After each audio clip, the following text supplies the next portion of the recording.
बहुत कुछ ऐसा सिमिलर हर इंसान को देखने सुनने को मिलता है और आपस में एक्सपीरियंस शेयर करने से कई परतें खुल जाती हैं एक्चुअली। मुझे याद आ रहा है कि हिंदी फिल्म का एक गाना हुआ करता था, देर ना हो जाए कहीं देर ना हो जाए। तो जिस संदर्भ में भी उन्होंने लिखा वो अलग था, लेकिन मुझे जिस मौजूदा हालात को देखते हुए एक घटना याद आ रही है, मेरे बड़े किसी नज़दीकी मित्र के परिवार में हुई। आज से लगभग 20-22 साल पहले की बात है। मुझे पता लगा कि परिवार में कोई यंग डेथ हो गई है। जब मैं वहाँ पहुँचा तो जाकर के पता लगा कि उस लड़के की जिसकी डेथ हुई है, उसकी शादी हुए ज़्यादा वक्त नहीं हुआ था, कुछ 2-1 साल हुए थे और रोड एक्सीडेंट में अचानक ये हादसा हो गया। लेकिन जो उसकी वाइफ थी बिल्कुल गुमसुम, शून्य में देख रही हैं, कोई रिएक्शन नहीं, जैसे एक बड़ा ट्रॉमा सा हो। तो मैंने पूछा कि कैसे हुआ, क्या हुआ? तो मुझे जो पता लगा, बड़ी हैरानी हुई कि दोनों के अंदर कोई आपस में मनमुटाव हुआ। हो जाता है पति पत्नी में, परिवार में रहते हुए डिफरेंस ऑफ ओपिनियन होता है। लेकिन अचानक किसी ऐसी बात को लेकर के बात इतनी लंबी खिंच गई कि वो आपस में बात लंबी होती रही, झगड़ा लंबा चलता रहा। इवेंचुअली क्या हुआ कि वो बिटिया हस्बैंड के घर छोड़ करके वो अपने मायके चली गई। और इस बात को जब लगभग 1-1.5 महीना हो गया तो लड़के के मन के अंदर आया कि भाई काफ़ी देर हो गई है, इस तरह से तो अच्छा नहीं है। और जाहिर बात है, रिश्तों के अंदर जो करीब होते हैं तो कहीं ना कहीं जाकर के लगता है कि बहुत हो गया भाई, अब चले वापस।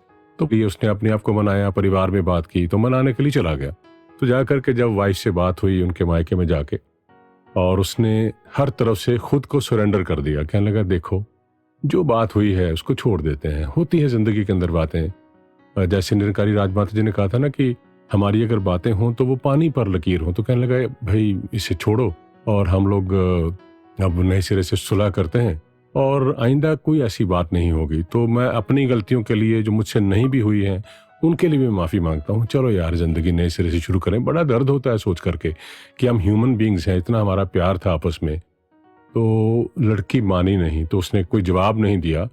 तो मन महसूस करके वो लड़का वहाँ से वापस लौट आया। बड़ा बोझ था मन में कि मैंने हर कोशिश की, हर प्रयास किया। एक तरह से अंदर से निराश हताश था। तो जैसे वो आ रहा था उसी उधेड़-बुन में, और ना मालूम क्या हुआ, रास्ते में उसका एक्सीडेंट हुआ जिस साधन से वो जा रहा था, और वहीं स्पॉट पर ही उसकी जीवन लीला संपन्न हो गई। अब जब लड़की को पता लगा तो वो इतना उसको ट्रॉमा लगा, जब उसने अपनी बात परिवार के साथ शेयर की, कहने लगी कि मैं तो उसकी बात से सहमत हो गई थी। एक वक्त मुझे लगा कि मैं साथ चलती हूँ, लेकिन मेरी ईगो अड़ी रही। मुझे लगा कि मैं क्यों झुकूं, मैं अभी क्यों इसके साथ चलूं। और मुझे लगा कि नहीं, अभी और सबक सिखाना बाकी है, अभी एक रात और सही, मैं कल सुबह देखूंगी और कल सुबह अगर फोन आ जाएगा तो कल मैं मान जाऊंगी, लेकिन आज नहीं मानूंगी। कहने लगी मुझे जिंदगी भर अब इस बात का अफसोस रहेगा कि काश मैं पहले ही मान जाती, काश मैं पहले ही उनके साथ चल पड़ती। जिंदगी ने उसको इतना भी मौका नहीं दिया कि वो पश्चाताप कर पाए, अपने हस्बैंड के सामने सॉरी कह पाए। यह सवाल ये नहीं है कि गलती पति की थी या पत्नी की, या सॉरी उसको कहनी चाहिए उसको कहनी चाहिए।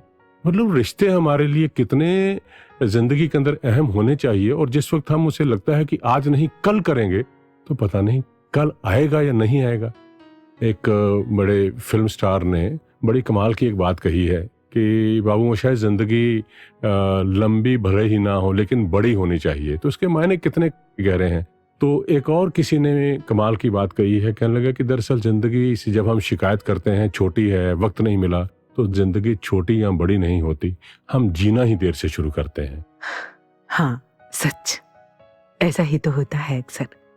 एक अनजानी सी जद्दोजहद, एक गफलत सी तारी रहती है और एक अनजान सा सिलसिला चलता रहता है। पर काश किसी मोड़ पर हम ठहर कर सोचें, होश से सोचें। बहुत बहुत शुक्रिया विवेक जी, आपका अनुभव हमें एक सवाल दे रहा है कि कहीं हमसे भी तो ऐसा कुछ नहीं हो रहा।